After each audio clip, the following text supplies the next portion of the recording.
Mary Gates was a woman the world admired. She was known everywhere as one of the richest women in America.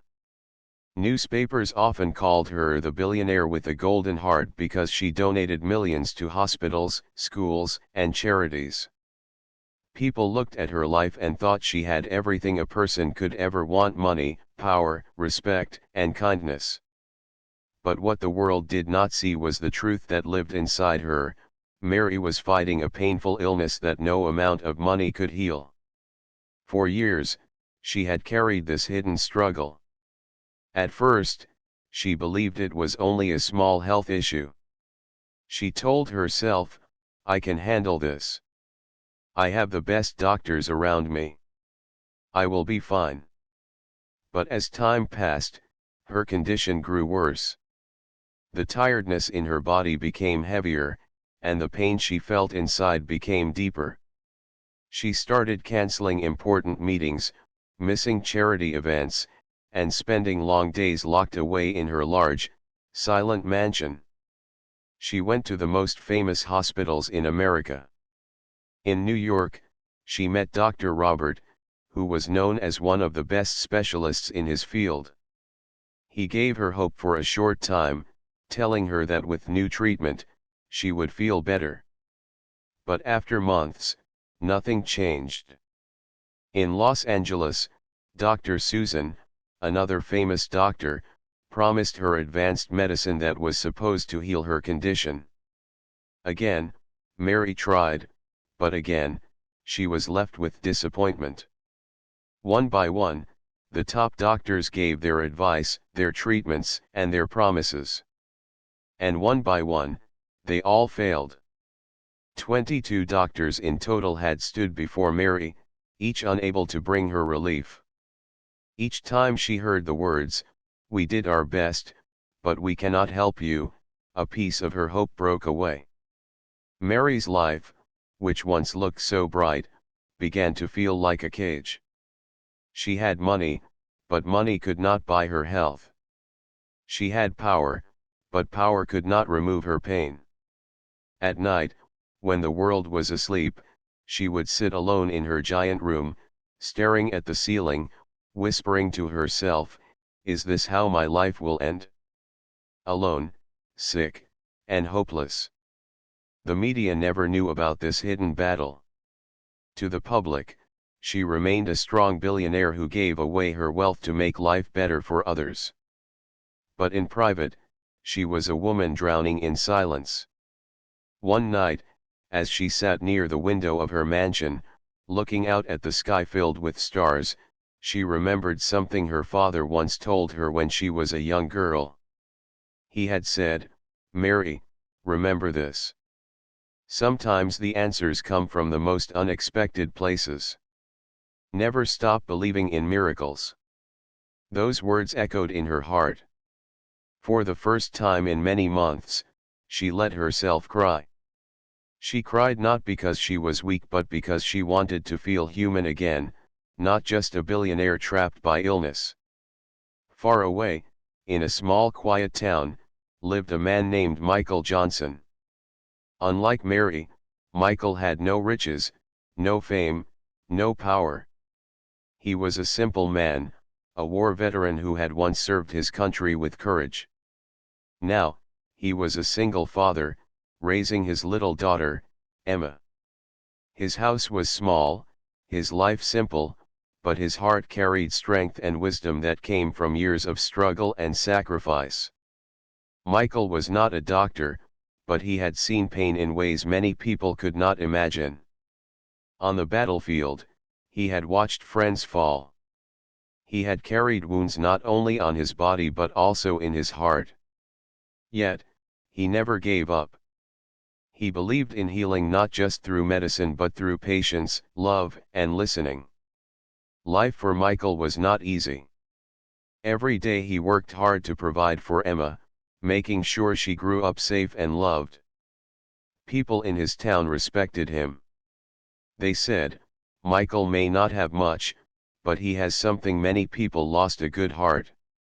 Michael had no idea that soon his life would cross paths with Mary Gates, the billionaire no doctor could save. and Mary had no idea that the man who had no degree, no medical training, and no riches would be the one to bring her the miracle 22 doctors had missed. It was as if destiny was quietly preparing the stage for them to meet. The morning sun rose over Mary Gates' mansion, but she did not feel its warmth. For weeks she had avoided people, even her closest friends. She no longer smiled the way she used to. The weight of 22 failed doctors pressed on her shoulders. Every time she looked at her reflection in the mirror, she saw not the strong billionaire the world admired but a tired woman with fading eyes. Her assistant, David, tried to encourage her. "Mary, there are still doctors we have not visited.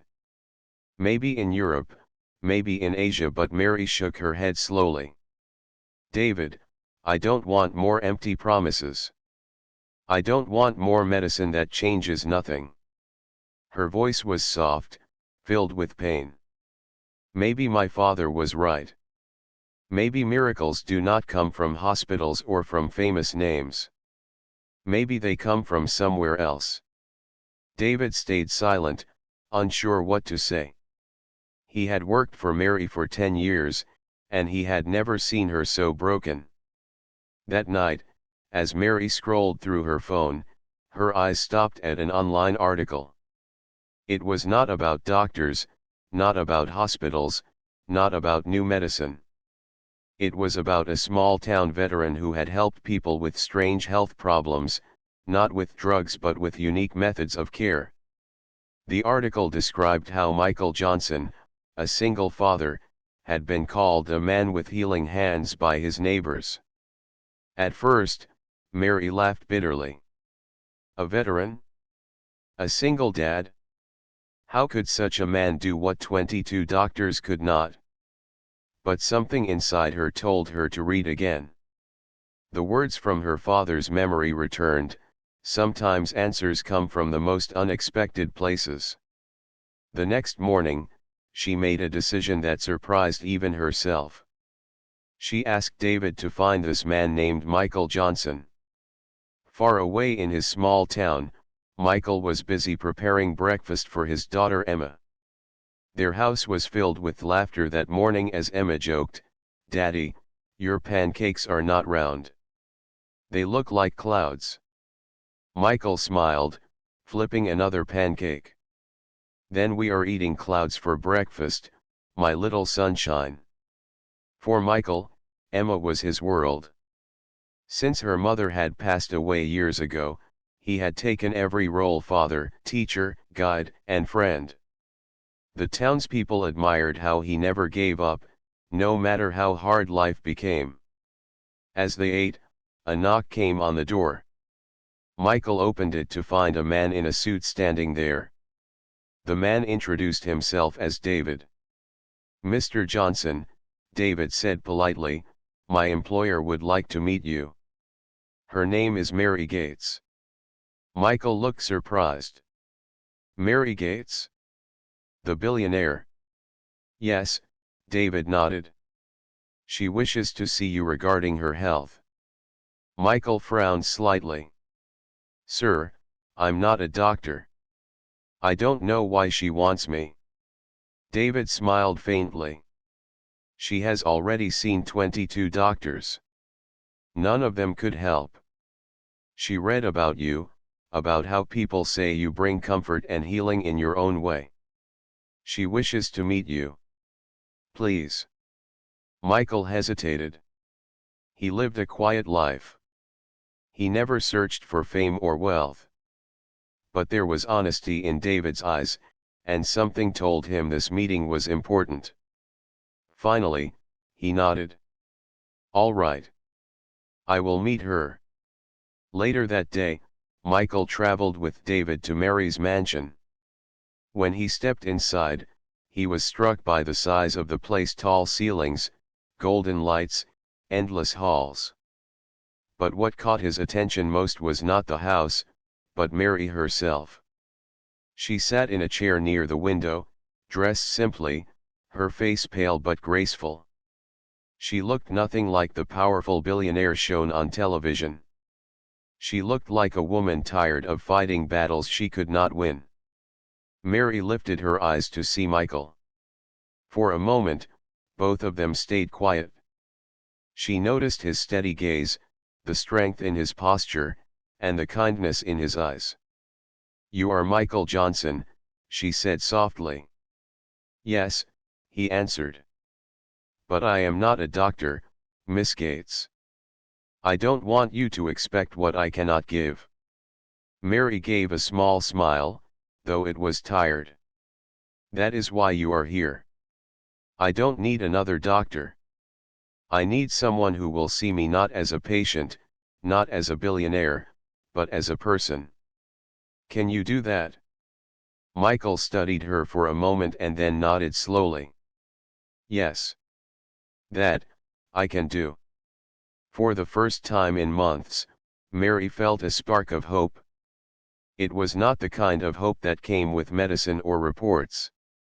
It was a quiet, gentle hope that came from a man who had nothing to gain and nothing to prove. As they sat together, talking for the first time, both of them realized that destiny had indeed brought them to this moment. And though neither of them knew it yet, this meeting would change both their lives forever. The first meeting between Mary Gates and Michael Johnson was quiet, almost too quiet. Yet in that silence, something unspoken passed between them. Mary, who had been treated like a fragile glass by doctors and staff for years, felt that Michael was different. He did not rush to touch her pulse, did not bring medical words she could not understand. Instead, he simply looked at her, as if searching for the person behind the illness. Michael spoke gently. "Tell me, Mary, when did this pain first begin?" Mary leaned back, her eyes thoughtful. No doctor had ever asked her this question in such a simple way. They had all asked about symptoms, test results, and timelines.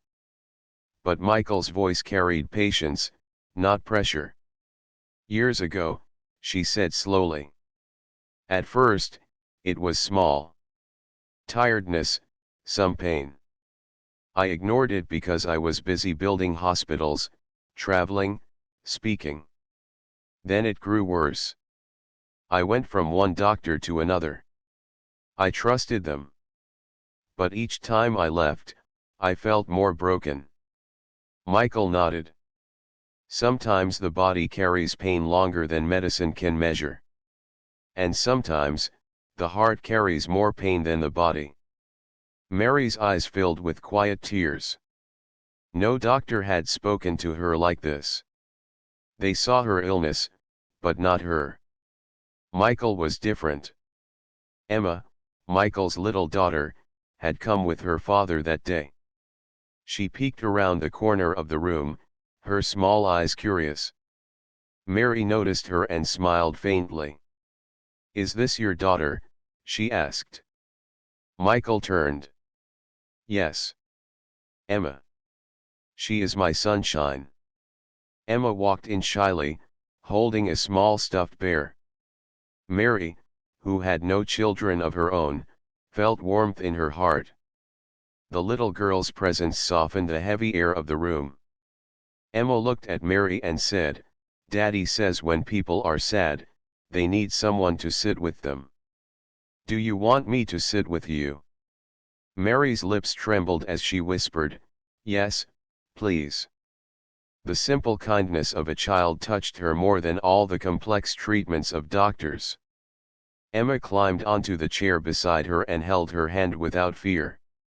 For a long moment, the three of them sat together, the billionaire, the veteran, and the child, in quiet peace.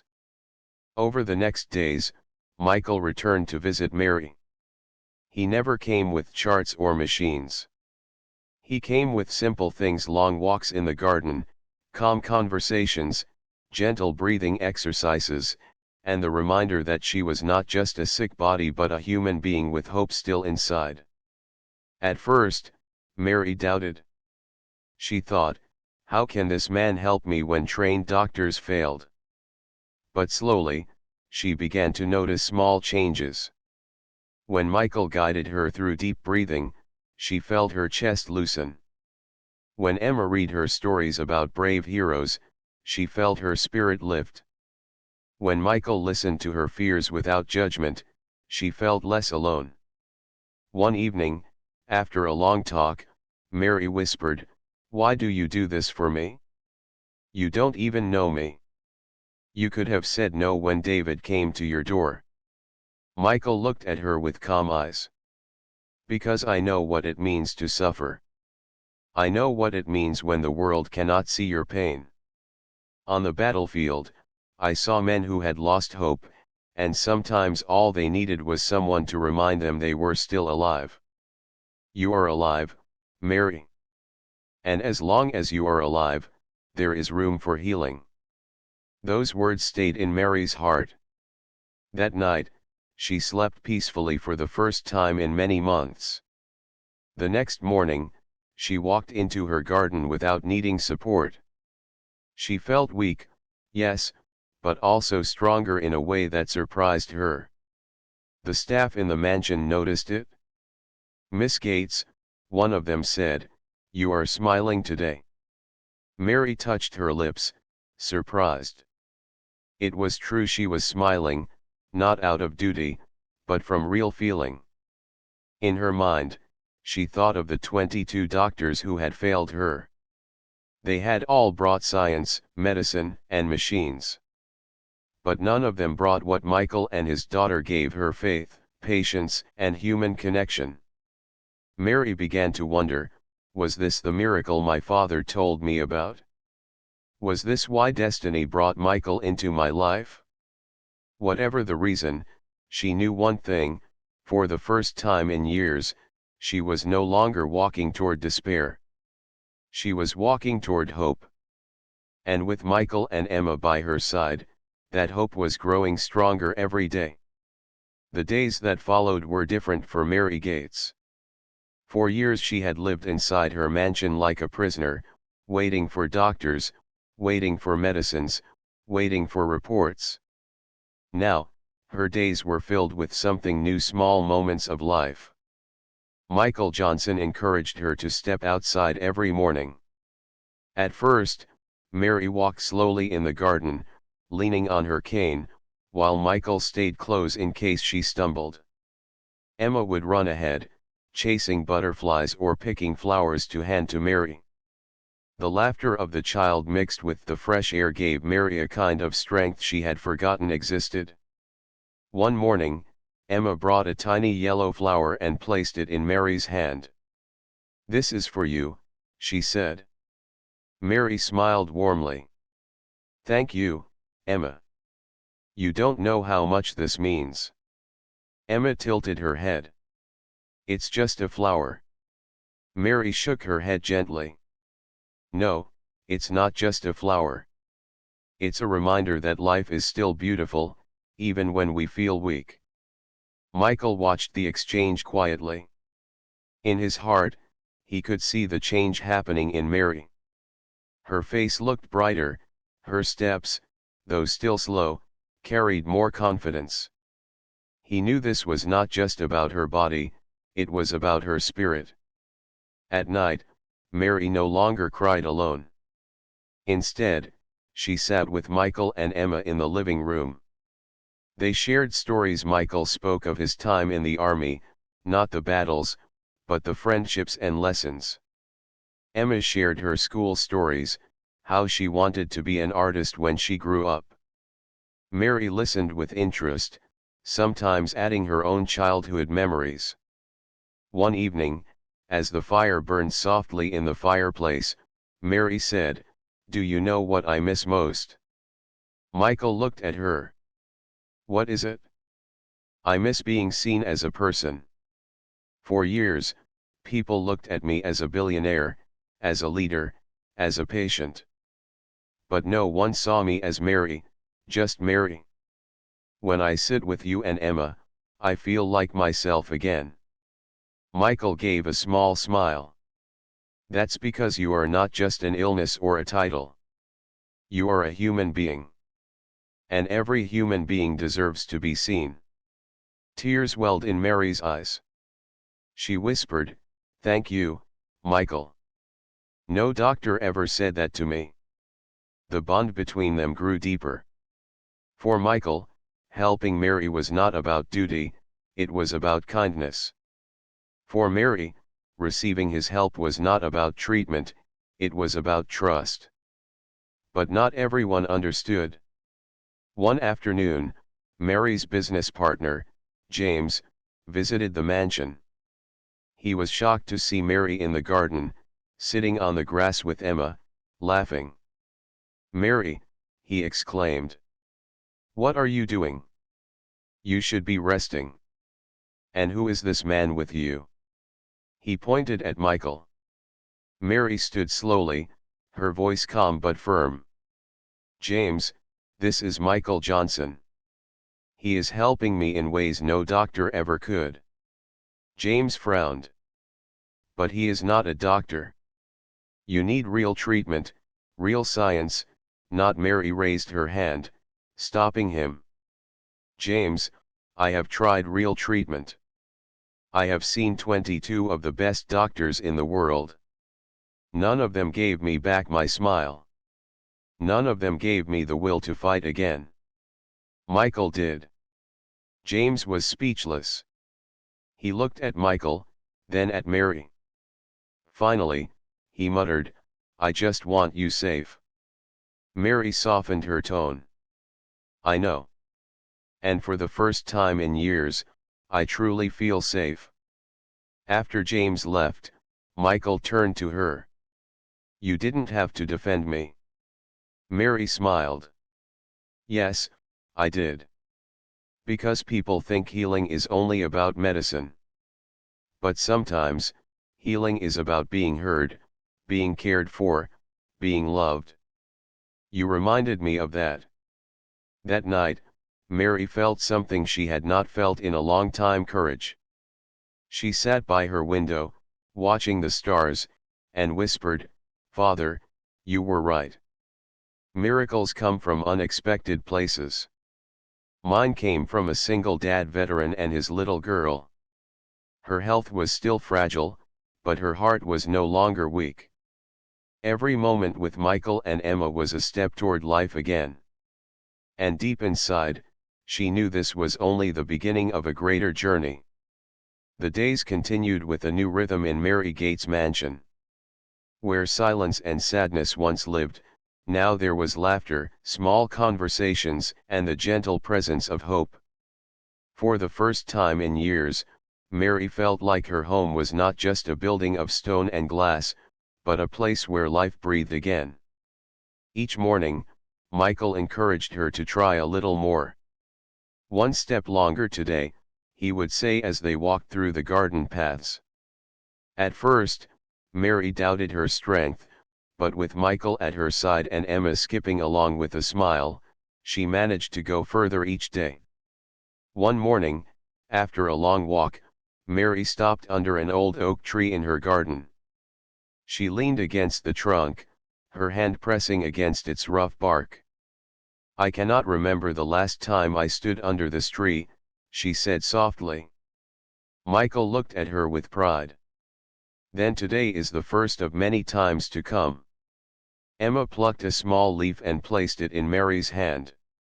"Keep it," she said. "It will remind you of this day." Mary held the leaf close, her eyes wet with gratitude. But even as hope grew inside her, whispers from the outside world grew louder. News began to spread that Mary Gates, the billionaire once surrounded by world-class doctors, was now being guided by a single father veteran with no medical degree. Some people mocked it, some doubted it, and some even worried she had lost her judgment. One evening, as Mary sat with Michael and Emma in the living room, her phone buzzed with messages from reporters and business partners. Many of them questioned her choices. She sighed and placed the phone down. Michael noticed. "Bad news." Mary shook her head. "Just noise. People think I am foolish for trusting you." Michael's face remained calm. Mary, I did not come here to prove anything to the world. I came here because you needed someone to stand with you. Let them talk. What matters is how you feel. Mary looked at him, her heart touched by his steady words. Do you know what you gave me, Michael? What? He asked. Peace. Not the peace of silence, but the peace of being myself again. I cannot explain it, but I feel alive when I am with you and Emma. Emma, sitting nearby with her stuffed bear, added in her small voice, that's because we are a team. Mary laughed softly. Yes, a team. Still, the doubts from others pushed her to think deeply. Could she really walk this new path without doctors, without science? One night, she sat by her father's old portrait in the hall. She whispered, Father, am I making a mistake? Or am I finally finding the truth? As if in answer, her heart remembered his old words, sometimes the answers come from the most unexpected places. The next morning, she decided to test her strength. Without telling Michael, she walked through her long hallway alone. Her steps were shaky, but she reached the end without falling. When she turned back, she found Michael watching quietly. You knew? She asked, slightly embarrassed. He nodded. I was standing here to catch you if you needed me.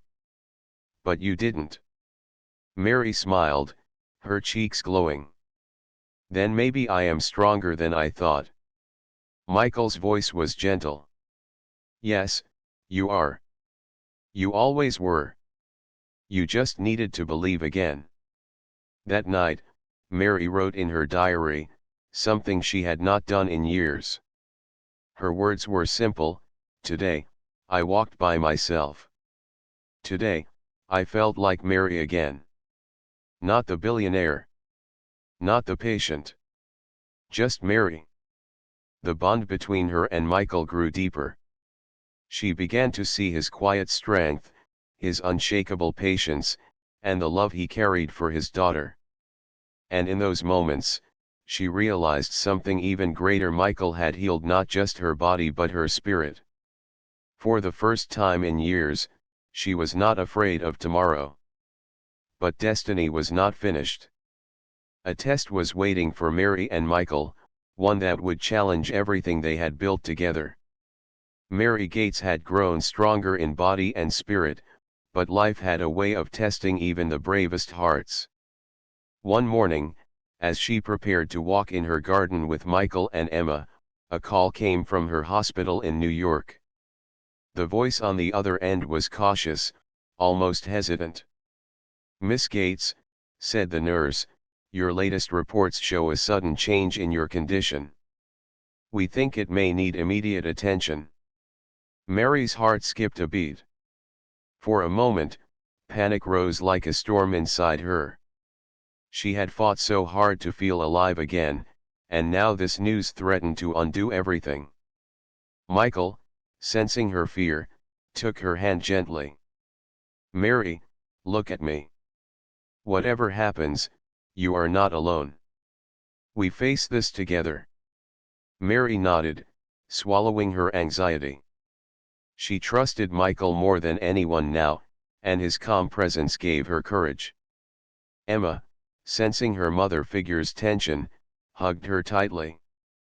Don't worry, Miss Mary. Daddy says you are strong. Mary smiled through her fear. Thank you, Emma. I will try my best. The next day, doctors wanted her to fly back to New York for treatment. Mary hesitated. The memory of 22 doctors who had failed her filled her mind. Could she trust their methods again? Or should she rely on the gentle care and hope she had found with Michael? Michael watched her struggle with the decision. You need to follow what your heart tells you, he said softly. Medicine can help, but your heart and spirit guide your body too. You already feel stronger than before. Trust that. Mary closed her eyes. After weeks of walking, talking, and sharing life with Michael and Emma, she knew something important: she had found healing in ways that no hospital could give. She turned to Michael. "Then we face this together, my way." Michael nodded. "Always." Instead of rushing to New York, Mary stayed home. Michael adjusted her routine, carefully monitoring her health and making sure she stayed calm. He guided her through exercises that were gentle but effective, encouraged her to rest, and reminded her to eat and hydrate properly. Emma helped too, bringing her father's advice to life with cheer and small acts of love. Days passed. Mary felt weaker at times, but with Michael and Emma by her side, the fear in her heart began to fade. Slowly, her body responded. The strength she thought was lost returned in small, steady increments. Her breathing became easier, her steps firmer, and her smile more genuine. One evening, Mary sat with Michael by the fire. The shadows danced across the room, but inside, her heart felt bright. "Do you know what this feels like?" she asked. "For the first time in years, I am not afraid of being myself. I am alive, and I feel it." Michael smiled. "That is what I hoped for you. Healing is more than medicine. It is courage, hope, and love." Mary reached for Emma's hand, who was sitting nearby with her stuffed bear. "And sometimes it comes from a small child's smile," she said, laughing softly. Emma giggled. "I knew it." But Mary's journey was not just about recovery, it was about learning to trust herself again. She realized that life had given her a rare gift: a chance to see the world without fear, to live fully, and to cherish the people who truly mattered. Michael had shown her that miracles were not always in machines or reports but in patience, care, and connection. One afternoon, Mary walked alone in the garden, breathing in the fresh air. The wind brushed her face, and for the first time in years, she felt light. She remembered the long nights of despair, the failures of 22 doctors, and the endless pain. Yet now, she knew something profound: strength was not only in medicine, strength was in trust, in courage, and in love. Michael appeared beside her quietly. "You are walking farther today than ever before," he said. Mary looked at him and smiled. "Yes. And I feel stronger. Not just in my body, but in my heart." Emma ran up to them, holding a small bouquet of wildflowers she had picked. "These are for you, Miss Mary. They are magic flowers." Mary laughed, taking the flowers. "Yes, they are magic. And so are you." That night, as Mary lay in bed, she whispered to herself, "Father, I understand now. Miracles do come from unexpected places. Mine came from someone who never gave up on me, and a little girl who reminded me that life is still beautiful." Michael sat in the chair beside her, reading quietly, while Emma slept at his feet. The house, once silent and heavy with despair, now felt alive and warm. Mary knew that challenges might still come, but she was ready. With Michael and Emma by her side, she had discovered the most powerful medicine of all: hope, trust, and love. And with that, she could face anything. The morning sun shone brighter than usual, and Mary Gates felt it on her face as she stepped into the garden. The air smelled of fresh flowers and earth. She breathed deeply, feeling the strength in her body, the hope in her heart, and a peace she had not known for many years. Michael Johnson walked beside her, steady and calm, while Emma ran ahead, her laughter echoing through the garden. For Mary, this moment felt like a victory: not over illness alone, but over despair, doubt, and fear. "Look at her, "Daddy," Emma called out, pointing at Mary. "She's running." Mary laughed, her heart light. She took a few careful steps, then broke into a gentle jog. Emma clapped and ran alongside her, while Michael followed closely, ready to catch her if she stumbled. But she didn't. Mary's body, once weak and tired, now moved with confidence. After a few moments, Mary stopped and leaned against the oak tree. She looked at Michael, her eyes filled with gratitude. "I cannot thank you enough," she said softly. "You and Emma gave me life again. Not through medicine, not through reports, but through patience, love, and hope." Michael shook his head gently. "You did all the work, Mary. I only helped you see what was already inside. Your courage, your strength, your heart, that is what healed you." Mary smiled, feeling tears well up. She had spent years searching for a cure in the wrong places. She had trusted famous doctors, expensive treatments, and endless tests, yet none of them had restored her spirit. It was Michael, a man without a degree but with wisdom, patience, and kindness, who had shown her the true power of healing. Emma ran back and hugged Mary's legs. "See? I told you we could help you." Mary knelt down and hugged the little girl tightly. "You were right, Emma. More than right. You are part of my miracle." Days turned into weeks, and Mary's life transformed completely. She resumed her work in hospitals and charities, but differently this time. She visited patients not as a distant billionaire but as someone who had truly understood suffering and hope. She shared her story openly, not to seek admiration but to inspire others. One afternoon, she invited all the doctors who had once treated her to her mansion. 22 of them arrived, surprised to see her walking, smiling, and full of life. Mary stood before them, her voice calm but strong. "I have met many brilliant doctors," she said. "But I have learned something they could not teach me. Healing is not only in medicine, it is in hope, patience, love, and trust.